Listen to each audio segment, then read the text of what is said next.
Hello everyone. In this video we will learn about cathode ray tube. There was a scientist who lived in the late 19th century. His name J.J. Thomson. J.J. Thomson began his experiments with cathode ray tube, abbreviated CRT. This experiment, it will lead to the discovery of electrons, as we will see as we move in this lesson. CRT, which is the cathode ray tube, it's a sealed glass tube from which most of the air has been evacuated, as you can see here in the figure. A high voltage is applied across two electrodes. As you see, these are the electrodes, high voltage applied through them, which causes a beam of particles to flow from the cathode to the anode. The cathode is the negative electrode. So this is the cathode, the negative electrode, and this positive is the anode, which is the negative electrode. The tube is called cathode ray tube, CRT. Why? Because the particle beam originates at the cathode. This is why they named it cathode ray tube. How the ray is detected? It can be detected by using a fluorescent screen to show the path of cathode rays. As here it's seen, this one, the green one, is the fluorescent screen, and it shows, as you see here, the path of the cathode rays.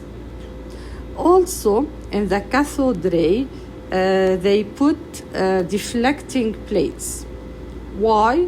They have a role. Let us discover it. First of all, what's the meaning of electrostatic deflection? Electrostatic deflection, by definition, is the method of aligning the path of charged particles by applying the electric field between the deflecting plates.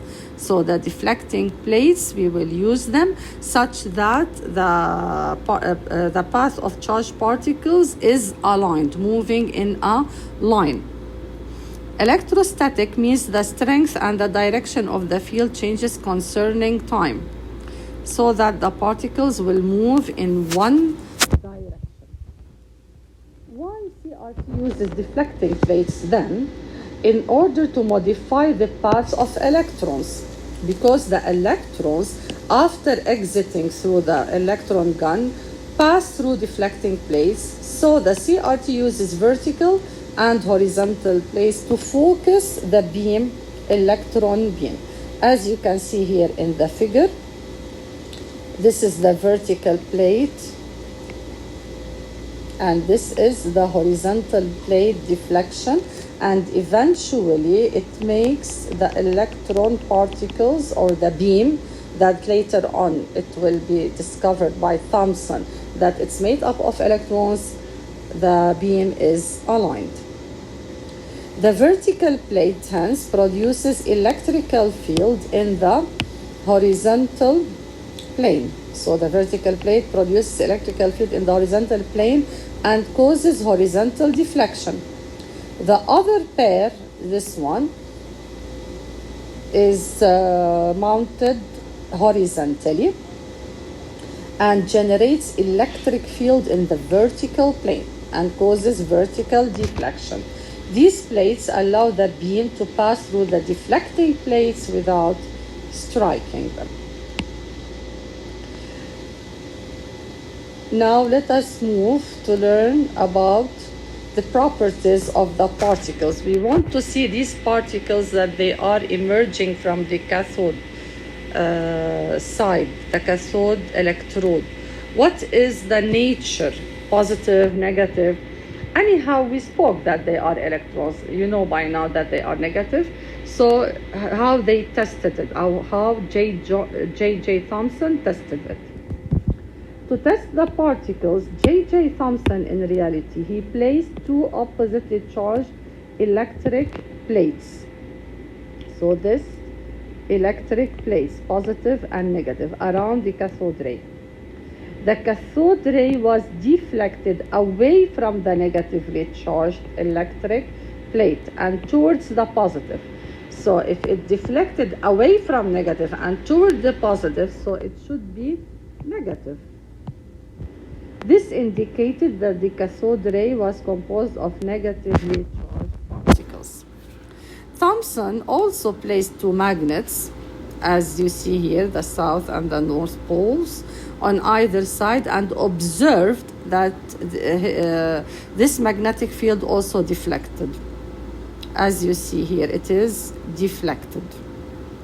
Now, the results of this experiment helped Thomson to determine the mass to charge ratio of the cathode ray particles. And the mass of each particle was much, much smaller than that of any known atom.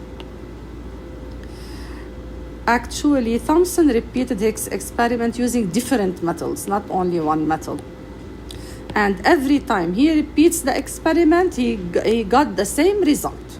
So Thomson repeated his experiment using different metals as electrode materials and found that the properties of the cathode remain constant no matter what cathode ray it originated from, which indicates that these particles are present in all elements. Now, the conclusion of the experiment. The cathode ray is composed of negatively charged particles. The particles must exist as part of the atom. Why? Because their mass of each particle only approximately 1/2000 the mass of hydrogen atom. Very, very small mass. So it should be existing as a part of the atom. These subatomic particles can be found within atoms of all elements. Why? Because, as we said, Thomson repeated the experiment with different metals, and every time he got the same results. Eventually, his cathode ray particles were given a more familiar name, and they called